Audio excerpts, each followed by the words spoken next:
ሰላም ዝኸበርኩም ተኸታተልቲ ናይዚ ቻነል እዚ ቻነል እዚ ኣብ ቋንቋ እንግሊሽ ዘለና ብቕዓት ክብ ንምባል ዝሰርሕ ኮይኑ ብቐንዱ ንጀመርቲ ቋንቋ እንግሊሽ ዘተኮረ እዩ ንሎም መዓልቲ ሒዘልኩም መጽየ ዘለኹ ላይክ ዝብል ቃል ኮይኑ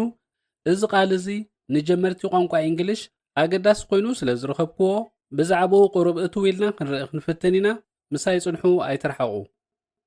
እዚ ላይክ ፈተወ ወይ ከዓ መረፀ ዝብል ቃል ኣብ ብዙሕ ነገራት ንጥቀመሉ ኮይኑ ኣዝዩ ሰፊሕ እዩ ንኣብነት ኣፒራንስ ወይ ድማ ትርኢት ናይ ሓደ ሰብ ወይ ድማ ናይ ሓደ ነገር ኣብ ንገልጸሉ ከም መሕተቲ ክንጥቀመሉ ንኽእል ኢና ንኣብነት what does your mother look like ኣዴኻ እንታይ እያ ትመስል ንዝብል ሕቶ she is tall she is pretty ነዋሕያ ጽብቕቲ እያ እናበልና ንደጋዊ ትርኢታ ንገልጾ ማለት እዩ ቀፂልና ላይክ ዝብል ቃል ንፐርሶናሊቲ ወይ ድማ ባህሪ ናይ ሓደ ሰብ ንምግላጽ ከም መሕተቲ ክንጥቀመሉ ንኽእል ኢና ንኣብነት what is she like ንሳ ባህርያታ ከመይ እዩ she is kind but she is shy ንሳ ለዋሕያ ግን ሓፋርያ ብምባል ንባህርያታ ክንገልጽ ንኽእል ማለት እዩ ከምኡውን እዚ ላይክ ዝብል ቃል ንሓደ ኢንጆይ ንገብሮ ማለት ደስ ዝብለና ወይ ድማ ዝመረጽናዮ ነገር ንምግላጽ ዝሕግዘና ኮይኑ ንኣብነት what do you like እንታይ ኢኻ ትፈቱ I like cake ንሎም መዓልቲ እምበር ኣብዚ ሳልሳይ ሓሳብ ዝጠቐስናዮ ማለት ንሓደ ደስ ዝብለና ወይ ድማ ፈቲና ዝመረጽናዮ ነገር ንምግላጽ እዚ ላይክ ዝብል ቃል ከም ዝሕግዘና ብሰፊሑ ክንርኢ ኢና እምበር ንሎም መዓልቲ ላይክ ዝብል ቃል ተጠቂምና እንገልጾ ሓሳባት ናብ መግቢ ዘተኮረ ኮይኑ ስለዚ ኣብ መግቢ መጺና እውን ደስ ዝብሉናን ደስ ዘይብሉናን ብብዝሒ ክንጠቅስ ንኽእል ኢና ገለ ካብኦም ንምጥቃስ ቺዝ ኬክ ኤግ ሚልክ ዮገርት ብሬድ ሳንድዊች ፊሽ ቺክን ሚት ስለዚ ንምሕታት ዝኣክል ካብ ምግብታት እንታይ ኢኻ ትፈቱ ስለምንታይ ከፈቲኻዮ what food do you like do you like cheese do you like cake what about egg what about milk do you like it እምበር please write your likes and dislikes in the comment below እቲ ትፈትዎ ወይ ከዓ ዘይትፈትዎ መግቢ ኣብ ኮመንት ጽሓፉ ለይኹም ቀፂልና ኣብ ላይክስ ዲስላይክስ ንመሕተቲ ንጥቀመሎም ዓይነታት ሕቶታት ሓደ ብሓደ ክንሪኦም ኢና እቲ ቀዳማይ ዝውትር ሕቶ what do you like እንታይ ኢኻ ትፈቱ እዚ ሕቶ እዚ ብዙሕ ንጹር የለን እቲ ሕቶ ሓፈሻዊ ወይ ድማ ጀነራል ኩዌስችን ኮይኑ ዝኾነ ዝመስለና እፈቱ እጸልእ እናበልና ክንምልስ ንኽእል ኢና ቀፂልና ነዚ ሕቶ ቁሩብ ንጻረ ክንውስኸሉ ኢና what food do you like ኣብዚ ሕቶ እዚ ፉድ ዝብል ቃል ስለ ዝተጠቀምና እቲ ሕቶ ቁሩብ ንጻረ ገይሩሎ እዚ ማለት እንታይ ኢኻ ትፈቱ ዘይኮነስ እንታይ መግቢ ኢኻ ትፈቱ ዝብል ኮይኑ ካብቲ ቅድሚኡ ዝነበረ ሕቶ ቁሩብ ነጺሩሎ ቀፂልና ነዚ ኣቐዲምና ክንሪኦ ዝጸናሕና ምሕተቲ ቁሩብ ንጻረ ክንውስኸሉ ኢና what kind of food do you like እንታይ ዓይነት መግቢ ኢኻ ትፈቱ ኣብዚ kind of እዚ ማለት ዓይነት ዝብል ቃል ስለ ዝወሰኽና ማለት እንታይ መግቢ ኢኻ ትፈቱ ደይኮነስ እንታይ ዓይነት መግቢ ኢኻ ትፈቱ ይኸውን ኣሎ ማለት እዩ ስለዚ እቲ ሕቶ ካብቲ ቅድሚኡ ዝነበረ ዝያዳ ንጹር ኮይኑ ኣሎ ማለት እዩ ቀፂልና ካብዞም ኣቐዲምና ክንሪኦም ዝጸናሕና ፍልይ ዝበሉ ዓይነታት ሕቶታት ክንርኢ ኢና what do you like doing what do you like to do ኣብዚ ሕቶ እዚ ካልኣይ ቨርብ ወይ ድማ ኣክሽን ብምውሳኽ ማለት ነቶም ክልተ ቨርብስ ላይክ ከምኡውን ዶ ዝብሉ ብጀረንድ ጌርና ማለት ቨርብ ing ወይ ድማ ብኢንፊኒቲቭ ቨርብ ጌርና ብምህናጽ ነቲ ሕቶ ዝያዳ ንጻረ ወሲኽናሉ ኣለና ስለዚ what do you like doing መልስና ድማ I like reading what do you like to do መልሲ I like to read I like to swim ቀፂልና ንሪኦ ዓይነት ምሕተቲ ሓደ ካብቶም ዝውትራት ኮይኑ እዚ ዓይነት ሕቶ እዚ WH question ተጠቂምና ዘይኮናስ helping verb ማለት do ዝብል ቃል ጌርና ንሓቶ ዓይነት ሕቶ እዩ። እቲ ንምልሶ መልሲ ድማ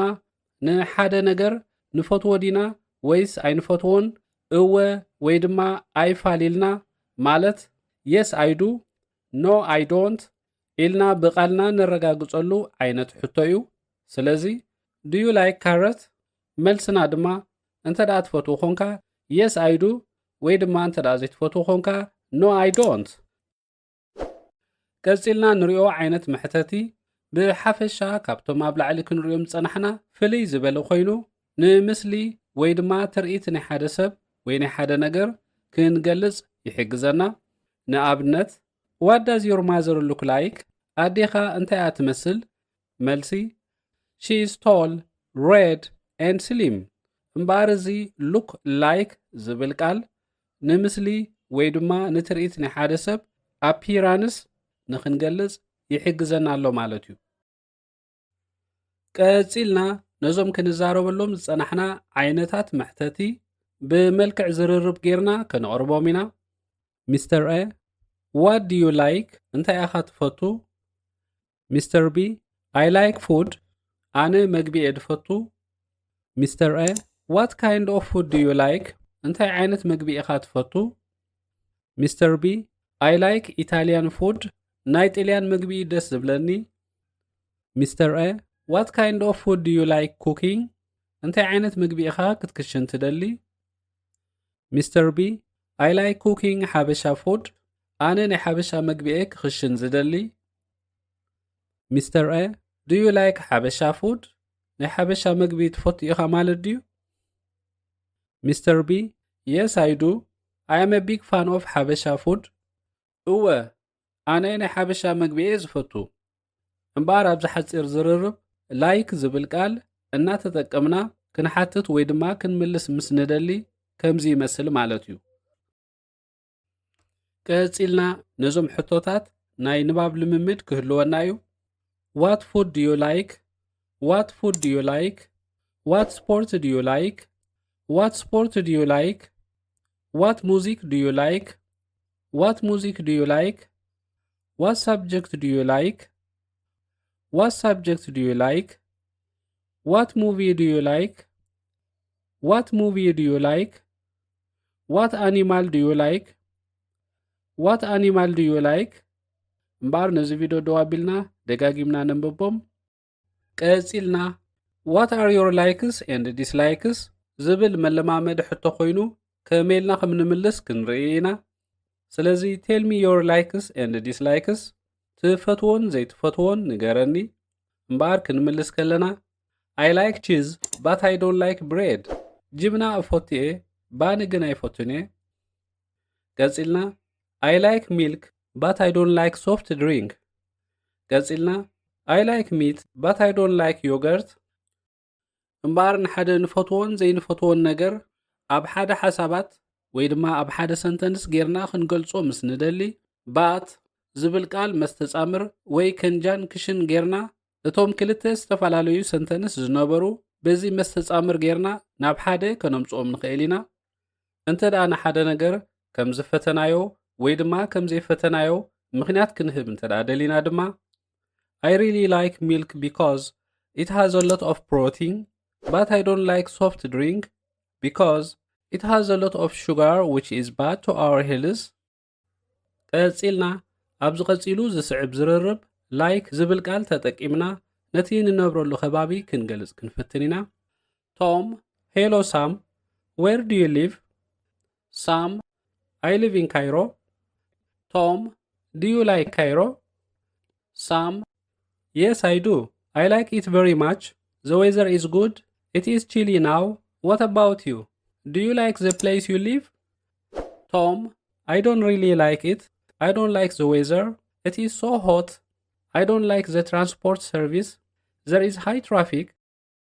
ስለዚ እምበኣር ላይክ ዝብል ቃል ተጠቂምና ንኸባቢና ክንገልጽ ምስ ንደሊ ከምዚ ይመስል ማለት እዩ። እምበኣር ዝኸበርኩም ሰማዕቲ ንሎም መዓልቲ ዘቕረብኩልኩም ትምህርቲ እዚ እዩ ነይሩ። እዚ ትምህርቲ ንኻልእ ደላይ መታን ክበጽሖ ላይክ ሼር ሰብስክራይብ ምግባር ኣይትረስዑ። ብኻልእ ትሕዝቶ ክሳዕ ንራኸብ ሰሰናዮ።